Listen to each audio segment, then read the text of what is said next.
If I can reach the stars, pull one down for you, shining on my heart.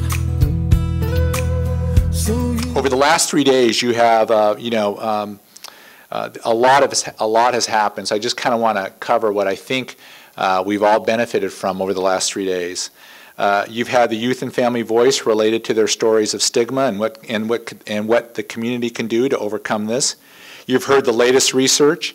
You've heard the importance of turning points in a youth's life that can pave the way to achieving their dreams. You've heard the perspective of disability rights advocates. You've heard of emerging best practices out of L.A., San Francisco, the state of Georgia, and here in San Diego in fighting stigma, including the creative use of media, both traditional and social. You've heard about system strategies being employed here in California and at the national level. You've heard about addressing stigma within the juvenile justice system and child protection system, and within schools, and also within the school system. You've heard about how workforce strategies can bring awareness to stigma and pull together community resources to overcome it. And finally, you've heard a lot about mental health first aid, which plays a key role in stigma and discrimination busting as well as social inclusion. This third conference continues to build on the learnings of the first two conferences, as well as many other local developments on stigma and discrimination busting. But what's different this year, what I noticed different this year than past years, is that I really saw it as also serving as a conduit for organizing and coordinating efforts of major initiatives, not only on stigma and discrimination, but also on the whole area of prevention and early intervention. The Cal Mesa convening on Wednesday evening was an example of that, bringing together all the providers of the major statewide prevention and early intervention initiative. And more specifically, just as an example, it was great to see United Advocates for California's Families, to have them be here and continue their work, their important work in organizing a statewide effort to overcome stigma and discrimination. I'm finding it a wonderful conference. I've learned lots of very interesting things, met wonderful people, and I'm hoping to take the Imagining Heroes project back and utilize it in our school districts to help eliminate bullying and change bystander behavior. I think that's so important. And we need to encourage our youth and our teachers to step up and make a difference. So I attended the conference because of the fact that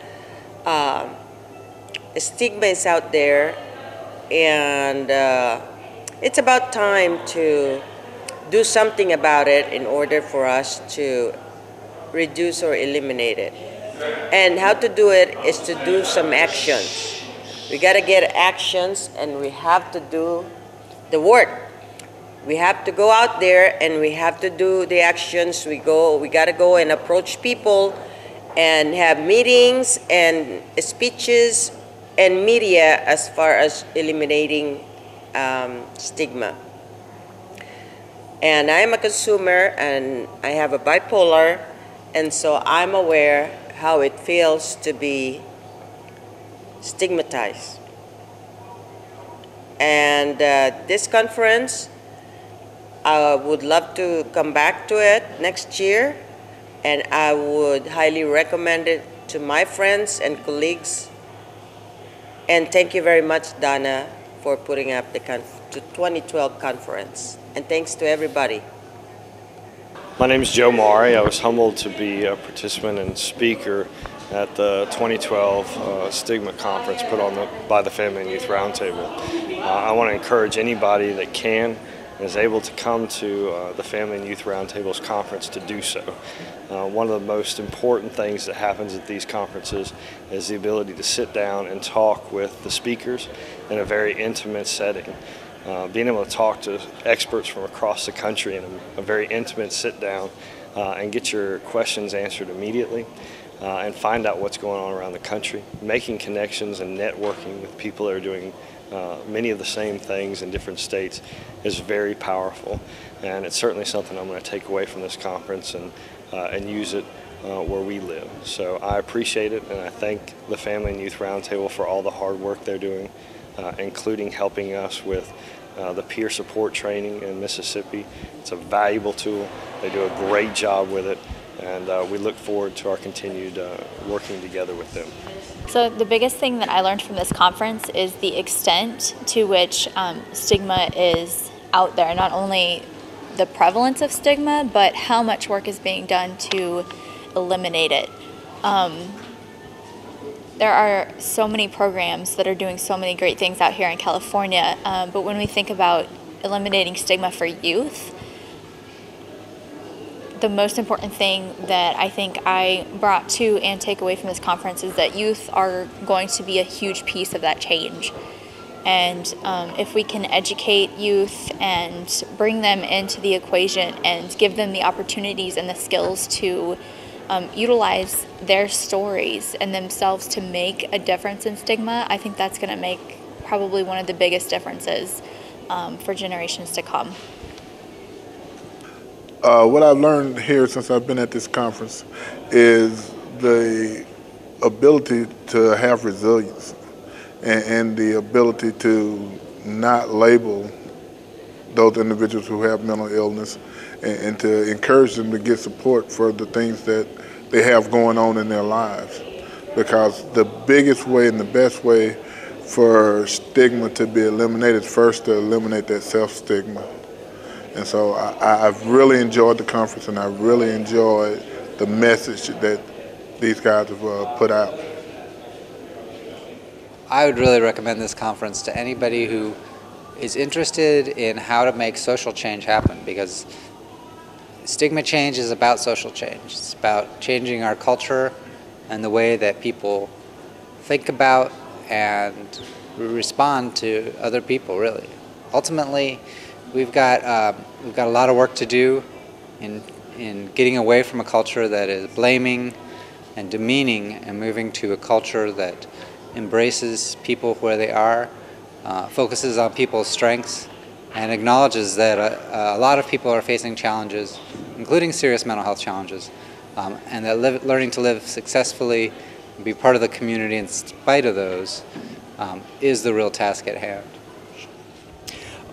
I've been very impressed with this conference, not only in terms of the quality of the information and the speakers who they've had, but I kind of have my own personal rule, which is I judge part of a conference or a gathering also on what I hear in the hallways and kind of the buzz I observe amongst the participants when they're not at a session. Are they still gathering together in the evenings and talking about issues that were raised or things they heard during the day? Are they networking? Are they kind of acting like members of a community? And it's been really exciting because that's what I've seen here. It's a mid-sized conference and people really have pulled together. They're making new friends, they're sharing information, they're talking about the topics of the conference, but also I'm confident that they're sort of forging friendships and alliances that are going to carry the work much further beyond the walls of this particular activity and will be ongoing in their communities. So I think this conference is going to have a real impact. It's very pleasurable to do it. People are working, but they're also having fun, engaging their imaginations, kind of stretching their boundaries. And I look forward to conversations being started here, continuing into the future. Not only are we discussing what stigma is among youth, but we also are talking about potential solutions. And one of the most exciting that I've heard about is the impact of social media. And as a videographer, a professional videographer, this really caught my interest, and it gives me a purpose that is getting the word out via social media and using my camera. So I look forward to utilizing some of the topics and discussions that we've had here and implementing a lot of the potential solutions. I've enjoyed, this is a really good conference. I've enjoyed meeting people from all over the country. I've enjoyed listening to speakers from all over the country. Their topics are wide-ranging and very interesting, and it's great to see how different people are solving the same problem.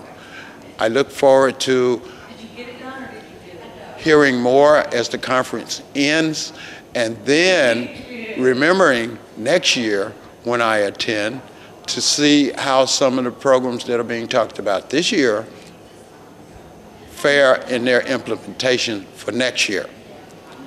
And of course, it'll be interesting in seeing what course we're steering at that time.